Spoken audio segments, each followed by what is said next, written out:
Voilà, je vais vous parler évidemment du drame, hein, vous en doutez bien, Marine Le Pen condamnée. Ah, oh non, c'est moche. C'est moche. Non, pas ça ici. Oh là là, non, non. Ah non. Marine Le Pen outragée.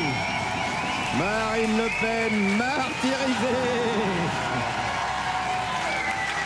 À part vous, l'indignation est mondiale. Vladimir Poutine s'est inquiété des violations des droits démocratiques. C'est très grave, hein. C'est vraiment Xavier Dupont de Ligonnès qui s'inquiète du délitement des liens familiaux. Victor Orban a tweeté « Je suis Marine », un courage pour ta transition, gros. Et évidemment, partout dans les médias, à la télé, à la radio, cette semaine, la révolte gronde. Écoutons la lanceuse d'alerte, Elisabeth Lévy. Ils ont osé un tribunal, mais hors la loi, mais hors course, pardon. Le chef de l'opposition, ça ne se passe pas en Algérie, en Turquie, en Roumanie, ça se passe chez nous. Ça se passe pas chez les Rastaquaires, ça se passe chez nous. Ah, elle a raison, Elisabeth et son co-auteur Jacques Daniels. La révolte gronde, mais les amis, la résistance s'organise avec le camarade député Jean-Philippe Tanguy, député RN, qui à l'Assemblée nationale a fait vibrer l'hémicycle. Voilà qu'un carteron de procureurs et de juges prétend sortir du droit pour exercer la vendetta du système contre son seul opposant, le Rassemblement national. Oui, Jean-Philippe, oui, putain.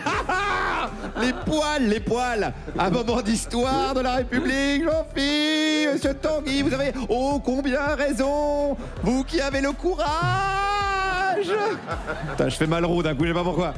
Continuons avec Jean-Philippe. Il y a des tyrannies qui enferment leurs opposants. Il y a désormais des juges tyrans qui exécutent l'état de droit en place publique. Oui, qui lapide les valeurs de notre Constitution, qui assassine Condorcet, qui piétine Tocqueville, Voltaire et Michel Sardou. Oh nom de Dieu, mais quelle émotion. Julien Audoul aussi a réagi. Menace-les, ces chiens qui te contredisent sur LCI, toi l'homme des Lumières, Julien Audoul, qu'il la ferme. Vous fermez-la.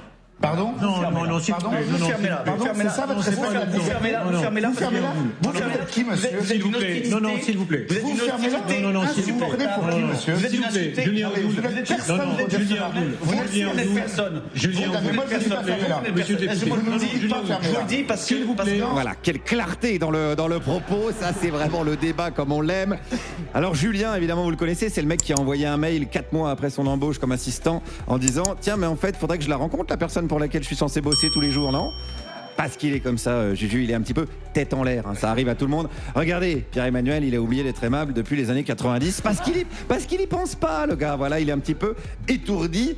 Pas de quoi, dans un état de droit, s'attirer les foudres des juges. Sauf si les juges sont comment, selon Jordan Bardella? Les juges rouges. Les juges rouges. Ah oui, les juges rouges. Oui. C'est souvent un sens unique. François Fillon, Nicolas Sarkozy, Marine Le Pen. Je dis que ça se tourne souvent, c'est vrai que ça se tourne souvent contre un camp politique plutôt que contre un autre. Et voilà. Désolé, mais Philippe Poutou, je l'ai jamais inquiété. Voilà. Aucune mise en examen parce que les juges sont au NPA. On peut le dire aujourd'hui en France. Parce que désolé, mais Poutou, si on creusait, on trouverait des trucs. Hein, ça Fiat Panda, dernier contrôle technique 2006. Ok, il n'y a pas un problème, sans déconner, il y a un problème démocratique. Voilà, merci. Là, je vous retrouve. Il y a un 2 poids 2 mesures. Et on le protège, pourquoi on le protège, Philippe Poutou? Parce qu'il est puissant. Voilà. C'est la justice à 2 vitesses.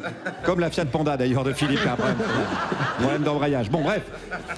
Et Jordan, je suis désolé de vous le dire, mais il ose dire les choses. Il a dit quoi, Jordan, cette semaine? Nous ne sommes pas des fachos, nous ne sommes pas des racistes, nous ne sommes pas des gens d'extrême droite. Bam. Et il a dit ça quand?